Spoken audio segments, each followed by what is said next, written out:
What's up, YouTube? Dat Dude again, bring you guys another video. We got another Attack on Titan recap for you. We're going to be talking about episode 5. We finally got to see Ymir turn to a Titan. Her Titan form really surprised me because she seemed a whole lot smaller than what Eren is and what we've seen a lot of other Titans be. But she's a whole lot more agile. She can be a little more swift. She can move around the buildings quickly. Her whole fighting style is based off jumping on the Titans and biting the back of their necks because she was so small, can maneuver really well.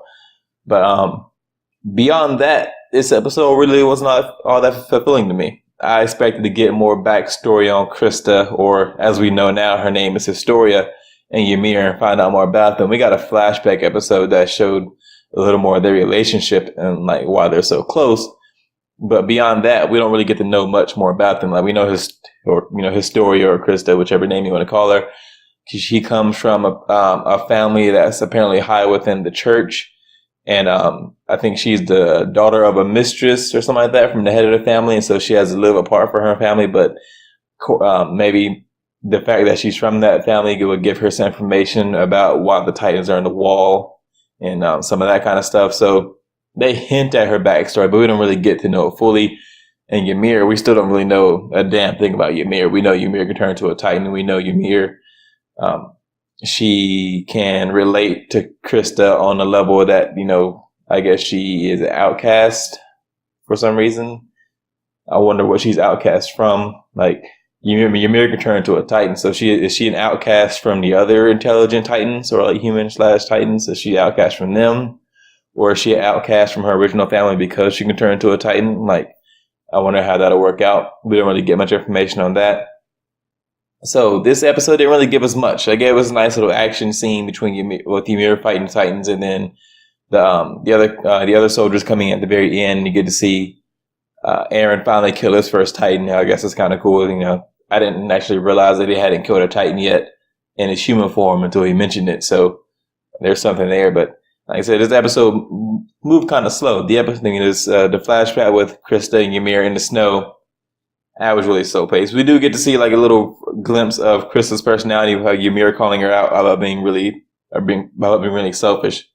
About she wasn't really trying to save that dude's life. She was trying to make it seem like she was saving his life, and then making it seem like she was saving his life, making herself feel better and giving herself a more positive image for others.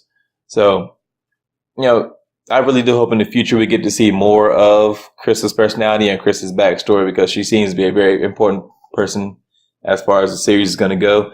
And with Ymir, is Ymir dead? Like, it seemed like she was dead in the episode, but we all know that the humans who can turn the Titans have really good regenerative properties. So even with Eren growing his arms, or I think it was his legs, back in season 1.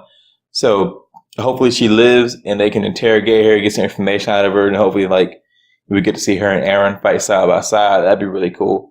But all in all, this episode wasn't bad, but also it wasn't good. Outside of the action sequences, we didn't get to learn much. I was hoping it'd be a little more revelatory than what it was.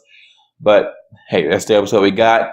I enjoyed it. It's still worth a watch. It's Attack on Titan. I haven't seen a bad Attack on Titan episode yet. Just some are way better than others. Outside of that, not really much to talk about. Actually, wait a second. It seems that Ymir might be the Titan that killed Reiner and Bertolt. I think it's like saying Bertolt, whatever his name is, had killed their friend. The reaction they had when Ymir went to her Titan form, they really seemed to recognize her, and they juxtaposed her with the picture or the scene back when they were children, or younger, than the Titan killing their friend, and they look really similar. So I wonder how it's going to work out, because if Ymir is the Titan that killed Reiner and Bertolt's friend, that could be some deep-seated hatred between them. Will Reiner accept her into the group just, because she saved their lives, or will he just try to kill her, all those things, because she killed his friend? So that could be a little subplot going forward. But, beyond that, that's pretty much all that happened in this episode. Appreciate you guys watching. See you next week.